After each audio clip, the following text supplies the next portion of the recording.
Ça t'est sûrement déjà arrivé. Tu t'es relevé du sol ou de ton lit, puis là, tu as senti une tension dans le bas du dos, peut-être même un pincement, une sensation de raideur ou une espèce de petite crainte là, qui revient à chaque fois que tu fais ce mouvement-là. Pour vrai, je te comprends, parce qu'assez jeune, j'ai eu une blessure dans le dos et j'ai dû réapprendre à me relever de façon sécuritaire sans que ça crée des tensions et des douleurs dans mon dos.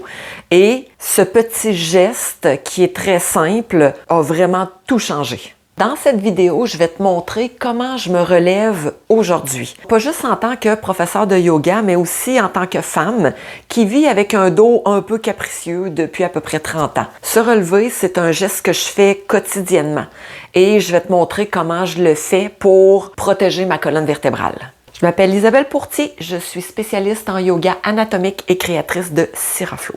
J'ai étudié l'anatomie, le yoga, la kiné-orthothérapie et je l'enseigne depuis plus que 25 ans.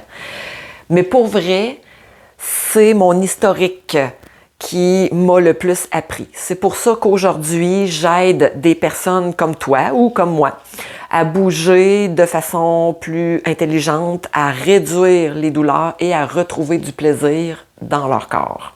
Qu'est-ce qui se passe quand on se relève de la mauvaise façon? Ce que je vois souvent, les gens se redressent d'un seul bloc. Ils forcent avec les bras ou encore pire, avec juste les abdominaux. Ils se donnent un momentum pour se relever. Ils plient les hanches pour, hop, essayer de basculer. Puis tout ça, souvent, sans appui, sans conscience de ce qui se passe dans le bas du dos. Mais ce que ça crée, en fait, dans le corps, c'est tout d'abord un mouvement asymétrique des vertèbres lombaires parce que ils se relèveront pas complètement en droite. Hein? Ils vont faire des fois une petite wave pour compenser. Ça peut créer une compression des disques intervertébraux, une trop forte contraction aussi des muscles fléchisseurs comme psoas iliaque. Et souvent, un manque d'engagement des muscles stabilisateurs profonds. Ce genre de geste-là répété chaque jour va entretenir certaines douleurs et même peut-être en créer des nouvelles. Comment je fais maintenant pour protéger mon dos? Je te montre ça maintenant. Donc, position de départ, je suis couchée au sol ou dans mon lit. Le but, en fait, de tout ça, c'est de garder la colonne vertébrale le plus droite possible. Étape numéro 1, je t'invite à fléchir les deux genoux. Tu amènes les pieds au sol ou sur ton matelas. Ensuite, là, moi, je vais décider de me tourner du côté droit. Je me tourne de côté dans un seul bloc, OK? Comme ça ici.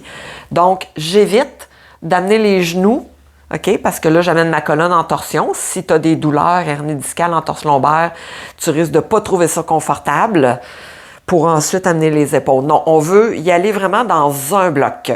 Donc, je peux soulever mon bras ou l'amener un petit peu plus loin et je m'aide avec ma main gauche ici. J'amène, hop, tout mon corps couché sur le côté dans un seul bloc.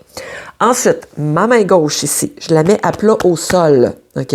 Si tu es sur le bord de ton lit, c'est encore mieux parce que je t'invite à laisser tomber en dehors du lit tes tibias et tes pieds. Ça va faire une espèce de bascule et tu vas te retrouver assise de façon très, très confortable. Peu importe, au sol ou sur ton lit, main gauche au sol. Et là, ici, tu vas soulever un petit peu la tête et tu vas pousser dans le sol avec ta main ici, comme ça. Tu vas venir te mettre sur ton coude avant-bras, ça va t'aider. Et ensuite de ça, là, tu peux venir pousser avec les deux mains, hop, pour venir t'asseoir. Et là, c'est là que tu remarques, là, moi, je suis au sol, mais si tu es sur ton lit, les pieds vont naturellement descendre au sol, vers le sol, c'est-à-dire.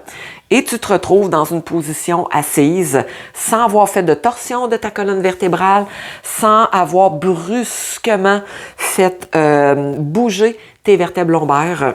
C'est vraiment la façon la mieux. On devrait tous et toutes se relever comme ça de son lit, du sol, que tu aies mal au dos ou pas. Donc, en résumé, pour se relever de façon sécuritaire, étape 1, tu te tournes sur le côté dans un seul bloc. Étape 2, le bras qui est de l'épaule qui est vers le plafond, main au sol et tu vas te pousser tranquillement pour venir t'appuyer sur ton coude. Étape 3, tu vas t'aider avec tes deux mains pour te repousser tranquillement. Tu te rends compte que tout ça, là, c'est juste logique, c'est doux et ton dos va vraiment adorer. Se relever, c'est un geste banal qu'on fait au quotidien. Mais se redresser de façon sécuritaire, ça, c'est crucial. Et pour moi, cette technique-là, c'est pas juste une règle à suivre, c'est devenu une habitude.